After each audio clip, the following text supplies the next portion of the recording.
Chaos erupted over the weekend. The US ousted Venezuelan President Nicolás Maduro, removing him to a facility in New York so that he can face charges related to drug trafficking. The country Maduro left behind is now in chaos, as questions emerge about who will lead and what will happen next. However, there is going to be one world leader who is more infuriated by what the US just did than any other: Vladimir Putin. Russia's president has been building close ties with Venezuela, and he's just seen those ties destroyed. A critical ally of Russia is now rotting in a US prison cell, and that means that Putin has a major problem.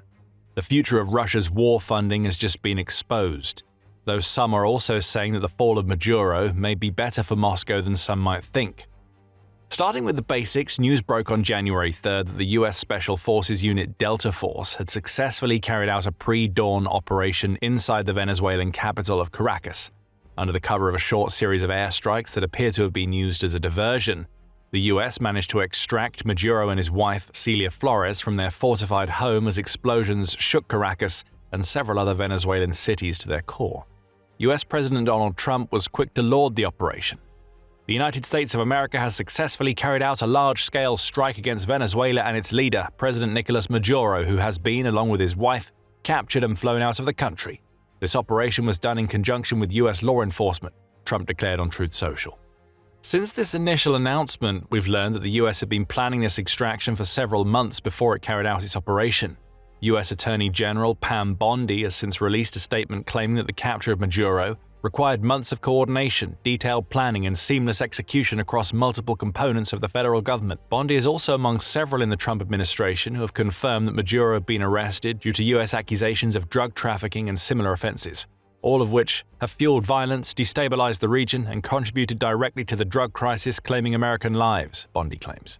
Euromaidan Press says that Venezuelan Vice President and now interim President of the country, Delcy Rodriguez, called for proof of life in the immediate aftermath of the US operation. That proof came soon after as the US revealed that Maduro had been transported first by ship and then by aircraft to New York. There, Maduro languishes in a jail cell and is expected to appear in court at noon on January 5th in New York City on an array of drugs and weapons charges. These are charges being filed by the US based on US law, which has raised plenty of questions about the legality of the American extraction operation. For more information about those legalities and what may come next for Venezuela, check out our video covering those topics. According to The Guardian, we also have an idea about the charges that Maduro, along with his wife, will face. An unsealed US Justice Department indictment says that Maduro has been running a corrupt, illegitimate government that is propped up by a massive drug trafficking operation that has seen thousands of tons of cocaine poured into the US via Venezuela. Maduro is indicted on 4 counts: narco-terrorism conspiracy, cocaine importation conspiracy, possession of machine guns and destructive devices, and conspiracy to possess machine guns and destructive devices, The Guardian says. It also points out that these were the same charges levied against Maduro by the Trump administration back in 2020, toward the tail end of Trump's first presidential term. It seems unlikely that Maduro has any chance of overcoming these charges. And while all of this means that Venezuela now faces an uncertain future, there is one man who will be more angered than any other by the loss of Maduro as Venezuela's president. Putin will have been consumed by fury when he learned about what the US has just done, not least because Russia's leader has accelerated his attempts to strengthen ties between his country and Venezuela as tensions between Maduro and the US rose.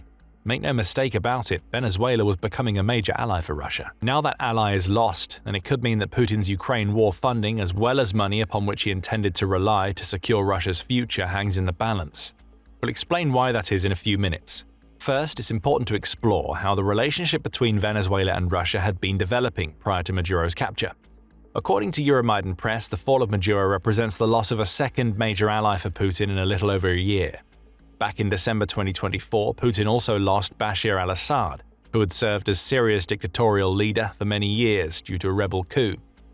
Now, another dictator whom Putin was propping up has been lost, the outlet says, and it quotes the crisis group's Oleg Ignatov, who says there is little that Putin can do about it if the US intends to follow up on Maduro's capture with full-blown regime change. Back in November 2025, Ignatov said, "If the US is seriously set on regime change in Venezuela by force, Russia is unlikely to be able to help, due to basic geography and logistics." Those claims appear to have come true, as the few weapons that Russia had provided to Venezuela when the US was preparing the strike we've just seen did absolutely nothing to prevent Maduro's capture. The Moscow Times also reported on the then emerging situation in Venezuela, noting in a November 2025 report that Putin could lose a key Latin American ally if the US followed through on its threats to oust Maduro. The Kremlin had already started decrying US tactics, which included the deployment of warships to waters near Venezuela. For Russia, that deployment was a concern. Putin had been subtly trying to erode the influence the US wanted to have on Venezuelan politics for years, the Moscow Times said in November. For instance, Maduro's authority last came under challenge in 2019, the outlet claims. Back then, Maduro faced claims from Venezuelan opposition figures that his re-election wasn't valid. The US seemed to agree and implemented sanctions on Venezuelan oil as part of a pressure campaign. Enter Putin, who sent technical advisors to Venezuela to help with the country's defense industry. Those advisors didn't do much. Basic maintenance of helicopters, air defenses, and Sukhoi fighter jets seemed to be their main function. However, Putin was making it clear who supported Venezuela and who didn't. It was a subtle play for influence, and it, along with others, worked. Fast forward to when tensions came to the boil between the US and Venezuela, and Putin was at it again. Late October had seen Maduro request and likely receive upgraded air defenses from Russia. We don't know for sure that Putin delivered what Maduro wanted. However, we do know that a Russian Il-76 transport plane flew to Caracas soon after Maduro made his request. So it seems safe to assume that Putin was once again engaging in his subtle attempts to build Russian influence in Venezuela. Those attempts have now failed. And not just for the obvious reason that Maduro is out of power due to the US. Whatever air defenses that Maduro received from Russia ended up being utterly useless in the face of a rapid shock-and-awe series of US airstrikes that set the stage for Maduro's capture. As United 24 media reports, the US began its airstrikes at around 2 a.m. on January 3rd. With videos showing US helicopters and no visible signs of air defense systems activating circulating soon after. Bear in mind that the US has to take Maduro from Caracas. That city would have been reinforced with as many of the defenses that Maduro had received from Putin as possible, and they still failed. Or as United 24 media puts it, despite various reports that Russia had supplied Venezuela with additional air defense systems in 2024, including Buk M2 and Pantsir units transported by Il-76 aircraft, these systems appear to have been ineffective or neutralized. Euromaidan Press emphasizes just how useless the Russian defenses and weapons that Maduro wielded were on January 3rd. It says that the former Venezuelan president has left behind a treasure trove of military assets that originated in Russia, including S-300 air defenses, delivered back in 2013, several Su-30 jets, and 92 T-72 tanks. What does any of that matter to Putin? Think about the message that all of this equipment failing to stop the US sends to anybody that Putin wants to court in the future. The fall of Maduro shows, just as the fall of Assad about a year prior, that Russian military equipment isn't all that Putin and his cronies claim it to be. That's especially the case for Russia's air defense systems, which failed to stop the US in Iran and Venezuela. Who is going to trust that Russia is capable of defending them now that Maduro has fallen? We don't mean direct defenses here. The countries that buy or receive weapons from Russia may end up being less likely to allow Putin's influence to spread in the future, simply because Russia's leader will struggle to use his weapons as leverage to create such influence in the future. What the US just did to Maduro is a political slap in Putin's face. And it's far more than the failure of Russian weapons that will worry Putin. Those weapons were supposed to help Putin gain influence over Maduro.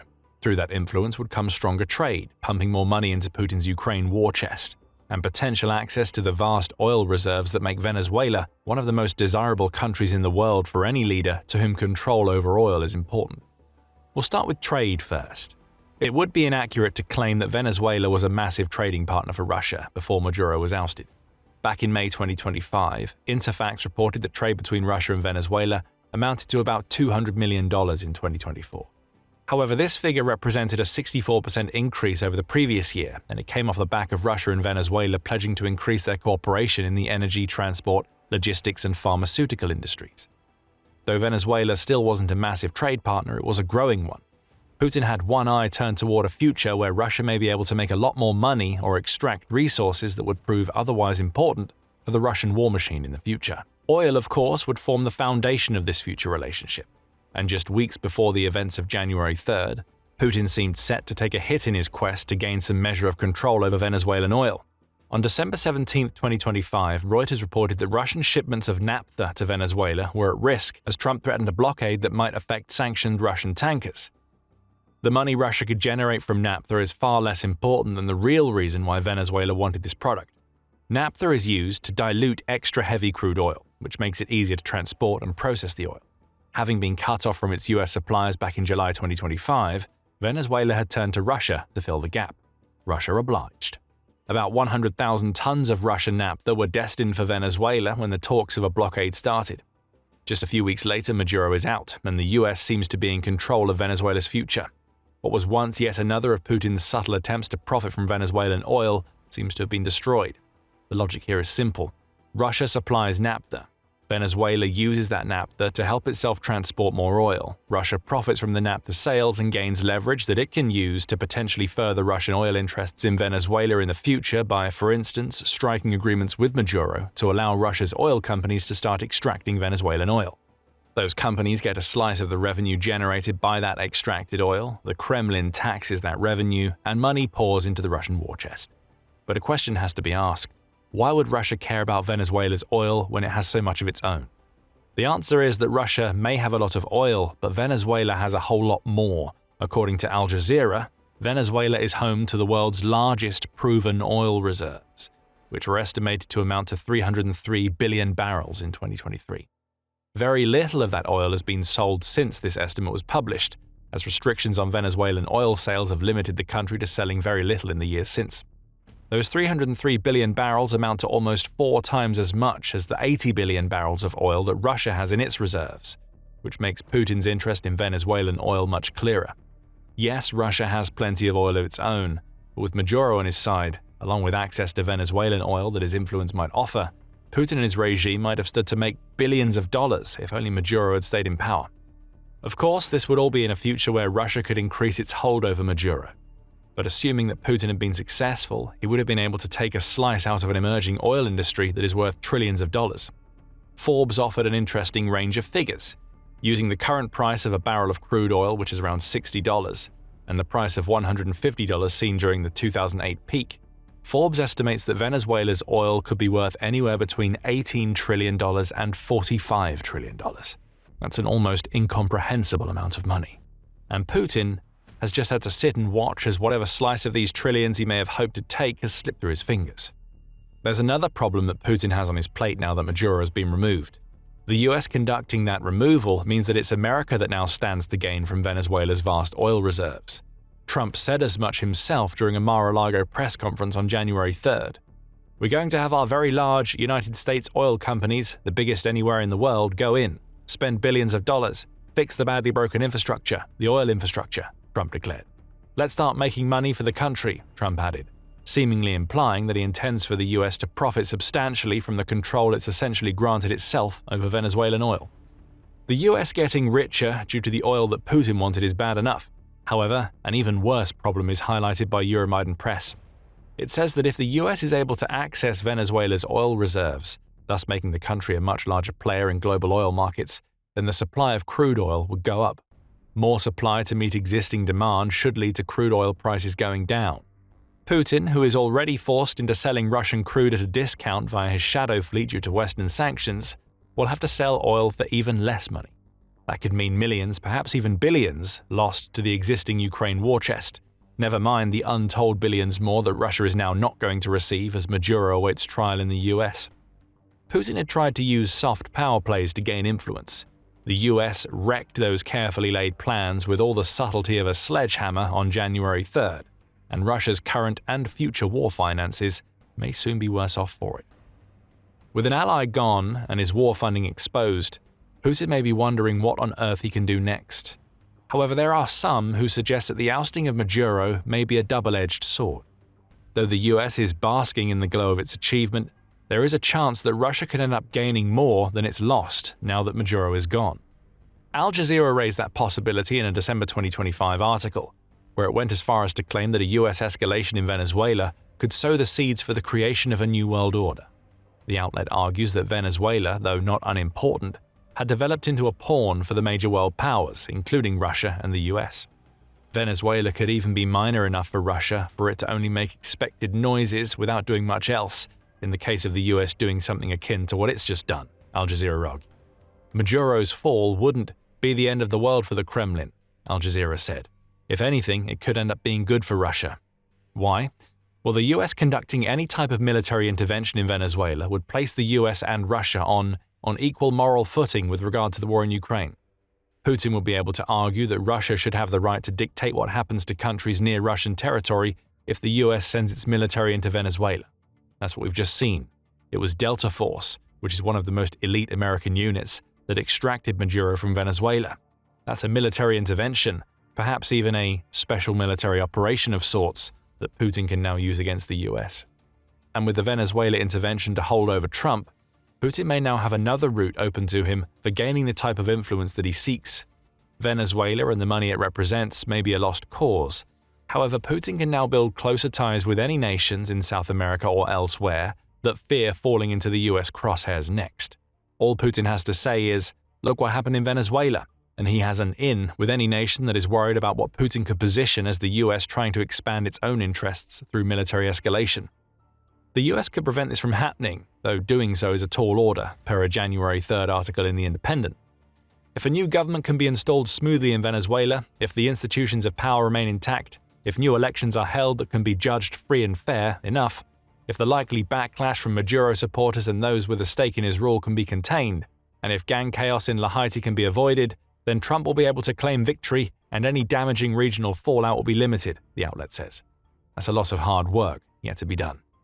And with the US now claiming that it's going to essentially take control over Venezuela's oil, questions have to be asked about how much of a guiding hand it's going to exercise over Venezuela's future. The upcoming transition will have to be squeaky clean to counter Putin's cries of US hypocrisy. If it isn't, Russia may be willing to expose its future war and national funding because the US will have weakened itself globally with the capture of Maduro. Putin's problem may be that Russia won't last long enough to see if Maduro's capture ends up being a net positive for Russia. The Ukraine war has plunged Russia into the Stone Age by forcing an unbelievable collapse. Find out more in our video and remember to subscribe to The Military Show for more coverage of the latest developments in Venezuela. And thank you for watching.